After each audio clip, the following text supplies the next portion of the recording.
Yuk. Assalamualaikum warahmatullahi wabarakatuh. Selamat siang Bapak Ibu. Pada siang hari ini saya merepotkan panjenengan karena ada tugas diseminasi aksi nyata 1.4. Jadi saya harus membuat video tentang diseminasi aksi nyata ini.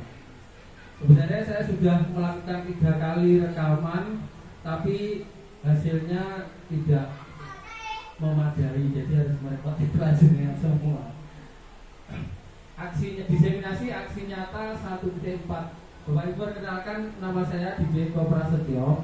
Saya adalah TGP Angkatan 9 dari UPT SDN Legok 2, Kecamatan Legok, Kabupaten Blitar.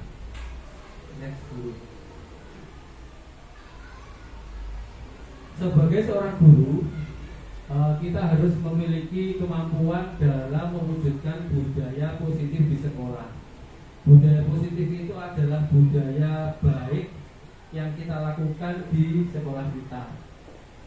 Budaya positif itu dapat dijalankan dengan menerapkan konsep-konsep inti seperti disiplin positif, memahami motivasi perilaku manusia yang berkaitan dengan hukuman dan penghargaan, kemudian posisi kontrol seorang guru, membuat keyakinan, dan penerapan segitiga restitusi dalam menyelesaikan masalah. Jadi beberapa hal yang ada di sini nanti akan saya jelaskan di slide-slide berikutnya.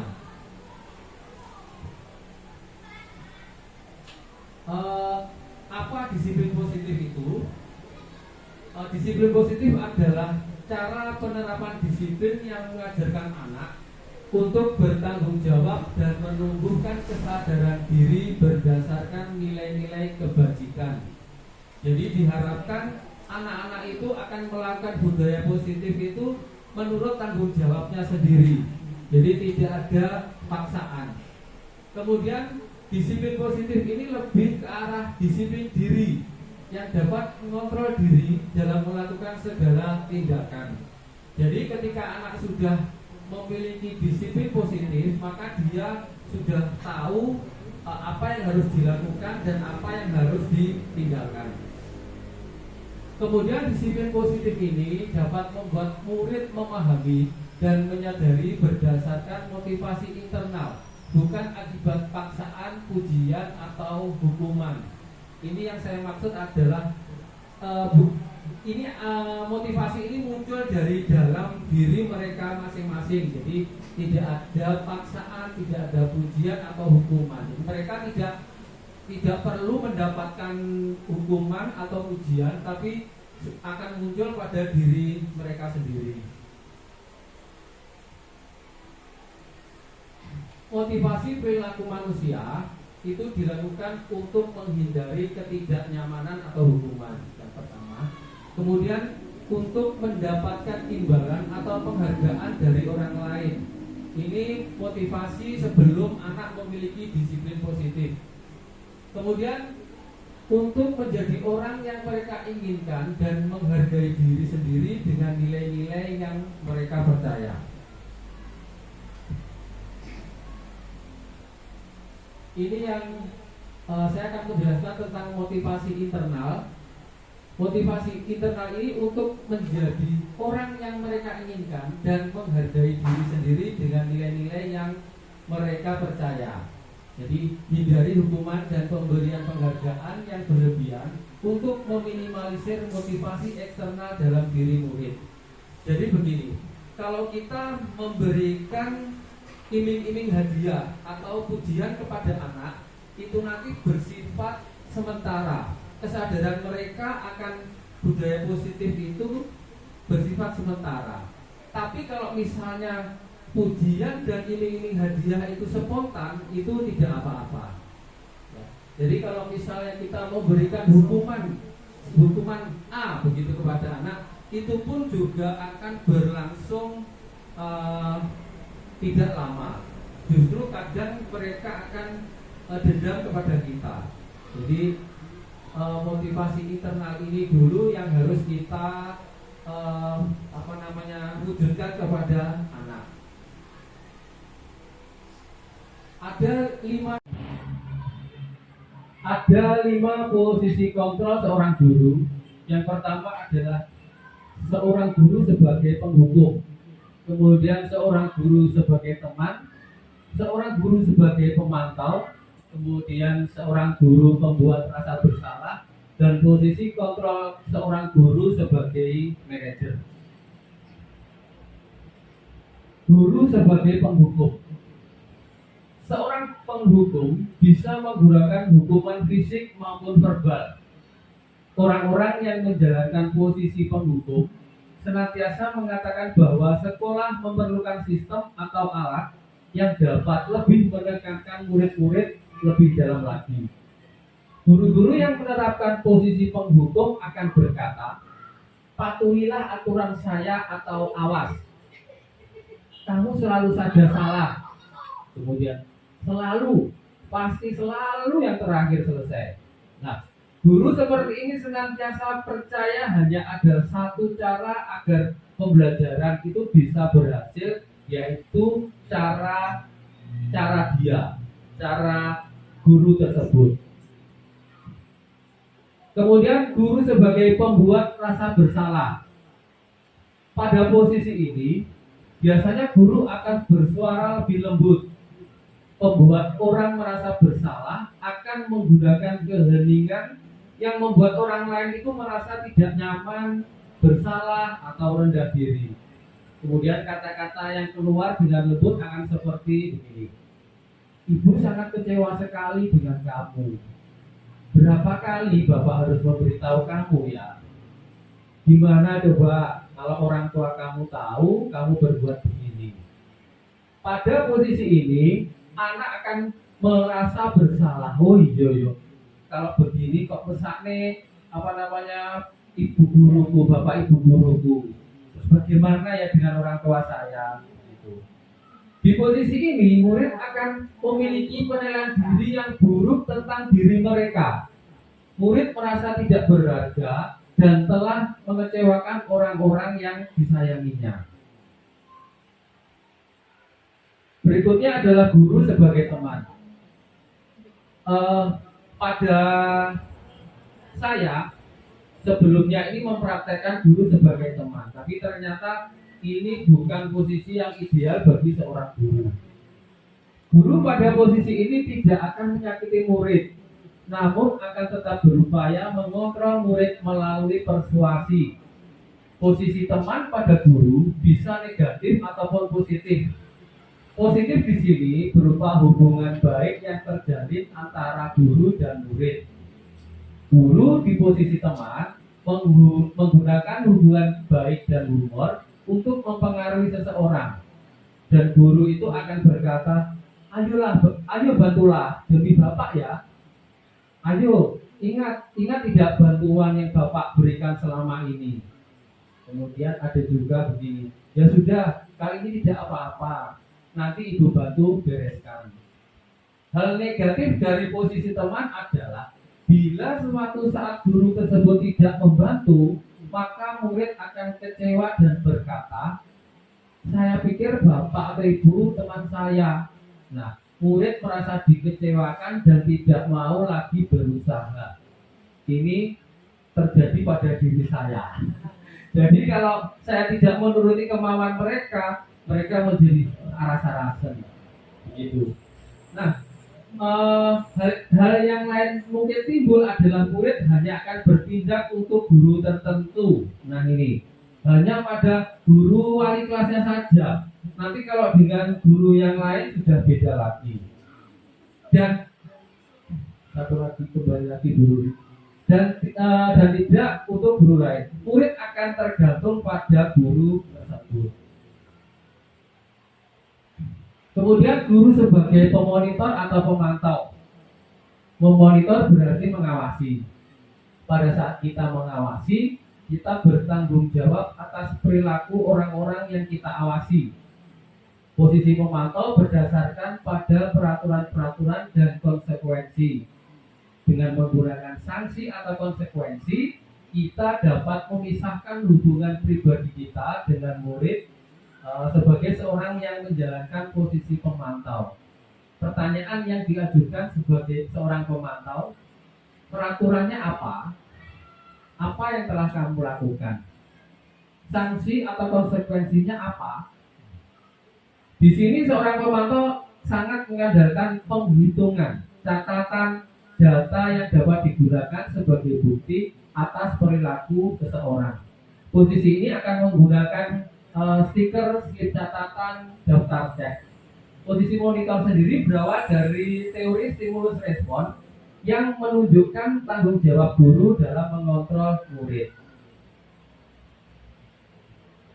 Berikutnya adalah posisi kontrol yang paling ideal, yaitu guru sebagai manajer.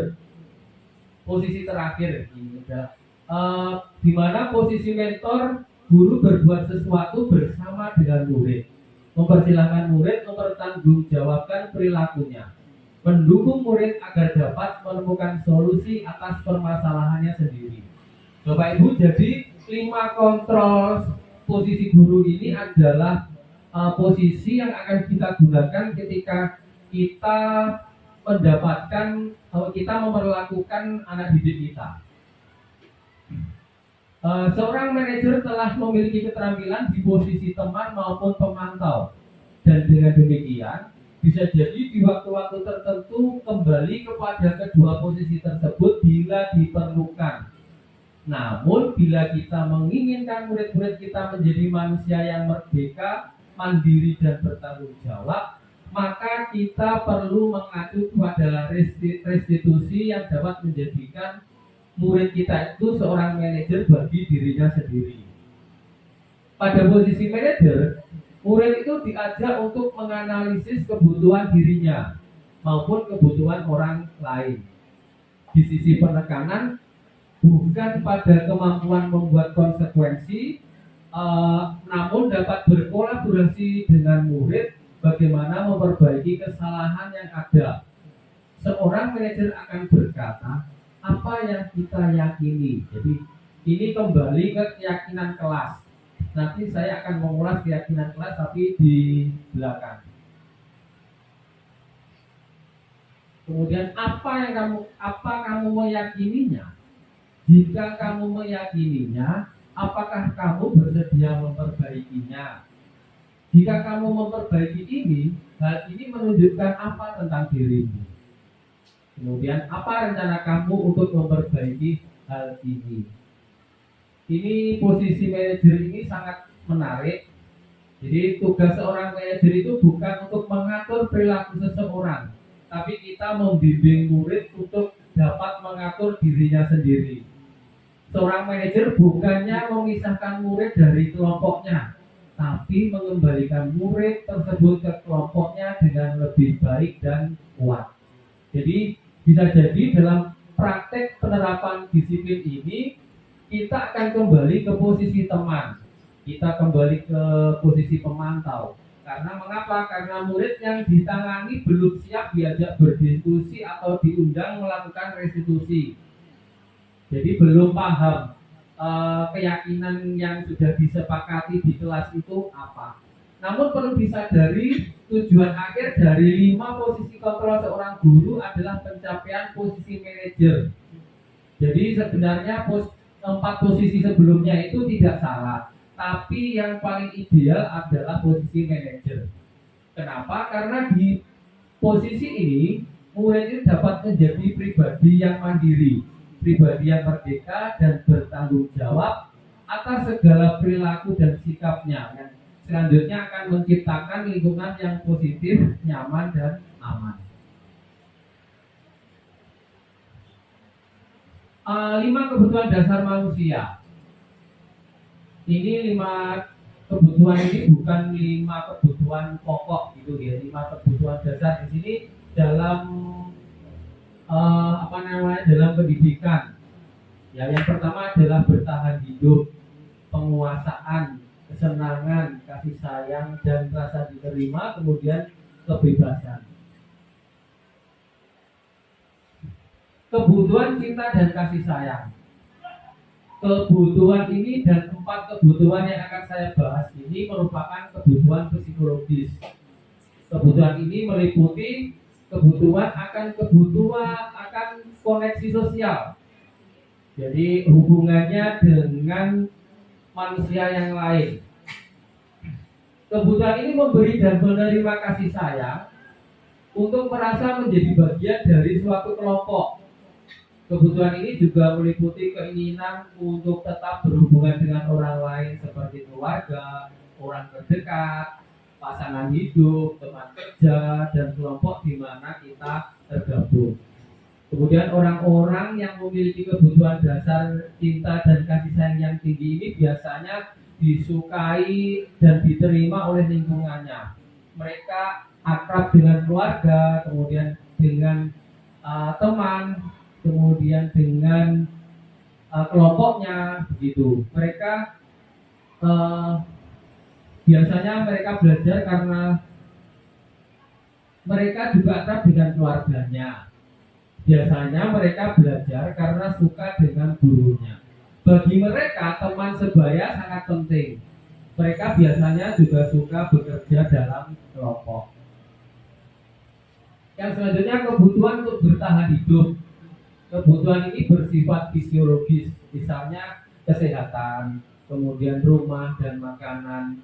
Di sini juga ada seks yang merupakan bagian dari proses reproduksi yang termasuk pada kebutuhan untuk bertahan hidup. Komponen fisiologis meliputi kebutuhan untuk merasa aman. Kebutuhan yang ketiga, kebutuhan tentang penguasaan, kebutuhan pengakuan atas kemampuan. Ini berhubungan dengan kekuatan untuk mencapai sesuatu, menjadi kompeten, terampil, kemudian diakui atas prestasi dan keterampilan kita, didengarkan dan memiliki harga diri. Kebutuhan ini memiliki keinginan untuk dianggap berharga oleh orang lain. Kebutuhan yang keempat, kebutuhan akan kebebasan. Jadi kebutuhan akan pilihan. Jadi banyak sekali pilihan dalam yang dimiliki oleh seorang murid. Nah, mereka bebas untuk melakukan kebutuhannya itu, untuk mendapatkan kebutuhannya itu. Kebutuhan untuk bebas adalah kebutuhan akan kemandirian, otonomi, memiliki dan mengendalikan arah hidup seseorang. Seseorang dengan kebutuhan kebebasan yang tinggi itu memiliki pilihan, menginginkan pilihan. Mereka perlu banyak bergerak, suka mencoba-coba, tidak terpengaruh oleh orang lain, dan senang mencoba hal baru yang menarik. Kebutuhan yang kelima, yang terakhir adalah kebutuhan kesenangan, yaitu kebutuhan untuk merasa senang. Kebutuhan untuk mencari kesenangan, bermain dan tertawa. Jadi bayangkan hidup tanpa kenikmatan apapun, betapa menyedihkan. Ya. Belajar menghubungkan kebutuhan akan kesenangan dengan belajar. Semua hewan dengan tingkat intelijensi yang tinggi seperti anjing, lumba-lumba, dan primata, dan hewan yang lainnya selalu bermain. Nah, saat mereka bermain, mereka itu mempelajari keterampilan hidup yang penting. Begitu juga dengan manusia. Jadi manusia itu belajar dari pengalaman-pengalaman yang sudah dilalui. Yang selanjutnya adalah keyakinan kelas. Di sekolah atau di kelas, kita pasti memiliki tata tertib sekolah atau tata tertib kelas. Nah, di guru penggerak sebelumnya itu yang kesepakatan itu ya. Di istilah sebelumnya adalah kesepakatan. Yang sekarang adalah keyakinan kelas. Keyakinan kelas itu kita buat kesepakatan dengan siswa kita. Jadi yang pertama kita menuliskan kalimat negatif. Jadi misalnya tidak boleh terlambat, tidak boleh makan waktu pelajaran. Jadi kalimat-kalimat negatif itu kita tuliskan di papan. Nanti kalimat positif negatif itu kita ubah menjadi kalimat positif. Jadi misalkan tidak boleh terlambat. Berarti misalkan datang tepat waktu atau datang lebih awal. Gitu. Setelah kalimat-kalimat positif itu kita buat, nanti akan kita definisikan. Jadi misalkan datang tepat waktu, misalkan selalu mengerjakan PR. Nah, itu kita bisa masukkan ke disiplin. Jadi keyakinan kelas disiplin begitu. Dalam keyakinan kelas, guru itu berperan dalam mewujudkan terbentuknya keyakinan kelas atau sekolah dengan adanya kesepakatan atau guru dan siswa.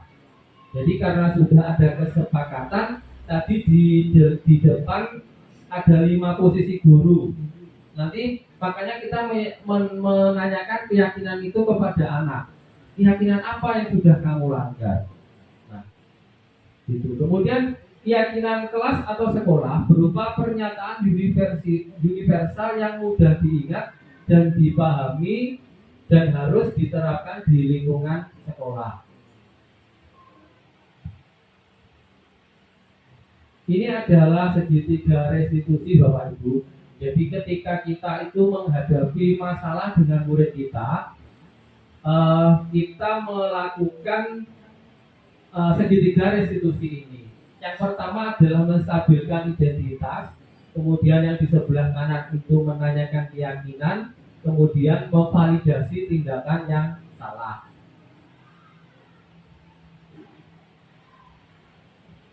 Pada segitiga restitusi dalam menyelesaikan masalah, guru yang berperan sebagai manajer menggunakan segitiga restitusi dalam menyelesaikan masalah melalui 3 tahapan.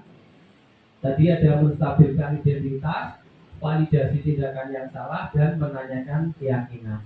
Tujuannya apa? Tujuannya adalah mewujudkan siswa yang bertanggung jawab dan mandiri. Baik. Menstabilkan identitas. Jadi bagian dasar dari segitiga bertujuan untuk mengubah identitas anak dari orang yang gagal karena melakukan kesalahan menjadi orang yang sukses. Nah, anak yang sedang mencari perhatian adalah anak yang sedang mengalami kegagalan. Dia mencoba untuk memenuhi kebutuhan dasarnya, namun ada benturan. Kalau kita mengkritik dia, maka kita akan tetap membuatnya dalam posisi gagal. Kalau kita ingin menjadi proaktif, kalau kita ingin dia menjadi proaktif, maka kita harus meyakinkan si anak dengan cara mengatakan kalimat-kalimat seperti ini. Berbuat salah itu tidak apa-apa kok. Yuk, begitu misalnya. Tidak ada manusia yang sempurna itu. Kemudian saya juga pernah melakukan kesalahan seperti itu. Kemudian bisa juga manusiawi kok kalau kamu melakukan hal itu begitu. Nah, kalau kita mengatakan kalimat-kalimat di atas akan sangat sulit, bahkan hampir tidak mungkin buat anak itu untuk tetap membangkang. Jadi ketika kita mengatakan itu, ya, anak pasti akan mungkluk. Jadi artinya itu dia merasa dibela oleh gurunya, begitu. Para guru yang bertugas mengawasi anak-anak saat mereka bermain di halaman sekolah menyatakan bahwa bila mereka mengatakan kalimat tersebut yang mungkin hanya butuh 30 detik bisa mengubah situasi yang sulit menjadi kooperatif. Anak itu malah koyok, oh aku dibelani. Itu kalimat awal yang kita ucapkan. Nanti di belakang-belakangnya akan ada lanjutan kalimat selanjutnya. Mereka ketika seseorang merasa sedih dan emosional, mereka tidak bisa mengakses bagian otak yang berfungsi untuk berpikir rasional. Saat itulah ketika kita harus menstabilkan identitas anak. Jadi ini adalah waktu momen yang tepat untuk menstabilkan identitas anak tersebut. Sebelum terjadi hal-hal lain yang bisa memperburuk keadaan, kita sebaiknya membantu anak untuk tenang dan kembali ke suasana hati di mana proses belajar dan penyelesaian masalah bisa dilakukan. Kemudian validasi tindakan yang salah. Setiap tindakan kita dilakukan dengan satu tujuan, yaitu memenuhi kebutuhan dasar. Kalau kita memahami kebutuhan dasar, apa yang mendasari sebuah tindakan, kita akan bisa menemukan cara-cara yang paling efektif untuk memenuhi kebutuhan tersebut. Menurut teori kontrol, semua tindakan manusia, baik atau buruk, pasti memiliki maksud dan tujuan tertentu. Nah, seorang guru yang memahami teori kontrol pasti akan mengubah pandangannya dari teori stimulus respons ke cara berpikir proaktif yang mengenali tujuan dari setiap tindakan. Kita mungkin tidak suka sikap seorang anak yang terus-menerus merengek. Tapi bila sikap itu mendapat perhatian kita, maka itu telah memenuhi kebutuhan anak tersebut. Kalimat-kalimat di bawah ini mungkin terdengar asing buat guru, namun bila dikatakan dengan nada tanpa menghakimi, akan memvalidasi kebutuhan mereka. Misalnya begini, jadi setelah kita tadi menstimulus yang pertama yang menanya sebelum ke validasi sebelum menstabilkan ya, setelah menstabilkan identitas itu kalimat yang bisa kita ucapkan itu, padahal kamu bisa melakukan yang lebih buruk dari ini ya. Kamu pasti punya alasan mengapa melakukan hal itu. Kamu patut bangga pada dirimu karena kamu telah melindungi sesuatu yang penting buatmu. Biasanya guru itu menyuruh anak untuk menghentikan sikap yang tidak baik. Tapi teori kontrol menyatakan bahwa resep itu tidak manjur. Mungkin tindakan guru dengan memvalidasi sikap yang tidak baik seperti bertentangan dengan aturan yang ada. Nah, restitusi itu tidak menyarankan guru berbicara ke murid bahwa melanggar aturan adalah sikap yang baik. Tapi dalam restitusi, guru harus memahami alasannya dan paham bahwa setiap orang itu pasti akan melakukan yang terbaik di waktu tertentu. Selanjutnya menanyakan keyakinan. Teori kontrol menyatakan bahwa kita pada dasarnya termotivasi secara internal. Ketika identitas sukses telah tercapai di langkah 1, kemudian tingkah laku yang salah telah divalidasi di langkah 2, maka anak akan siap untuk dihubungkan dengan nilai-nilai yang dia percaya dan berpindah menjadi orang yang dia inginkan. Pertanyaan-pertanyaan di bawah ini menghubungkan keyakinan anak dengan keyakinan kelas atau keluarga. Apa yang kita percaya sebagai kelas atau keluarga? Kemudian apa nilai-nilai umum yang kita telah sepakati? Apa bayangan kita tentang kelas yang ideal? Kamu mau jadi orang yang seperti apa? Sebuah pelanggaran aturan seringkali memenuhi kebutuhan anak atau kekuasaan atau power, walaupun seringkali bertabrakan dengan kebutuhan lain, yaitu kebutuhan akan cinta kasih sayang atau love and belonging. Kemudian kalau kita tolak anak yang sedang berbuat salah, dia akan tetap menjadi bagian dari masalah. Namun bila kita memahami alasan mereka melakukan sesuatu, maka dia akan merasa dipahami. Para guru telah menerapkan strategi ini, mengatakan bahwa anak-anak yang tadinya tidak terjangkau menjadi lebih terbuka pada mereka. Strategi ini menguntungkan bagi murid dan guru, karena guru akan berada dalam posisi siswa dan karena itu akan memiliki perspektif yang berbeda. Penting untuk menanyakan ke anak kehidupan seperti apa nantinya yang mereka inginkan. Apakah kamu ingin menjadi orang yang sukses, bertanggung jawab, atau bisa dipercaya? Kebanyakan anak akan mengatakan iya, tapi mereka tidak tahu bagaimana caranya menjadi orang seperti itu. Jadi guru dapat membantu dengan bertanya seperti apa jika mereka jadi orang seperti itu. Ketika anak sudah mendapatkan gambaran yang jelas tentang orang seperti apa yang mereka inginkan, guru dapat membantu anak-anak tetap fokus pada gambaran tersebut.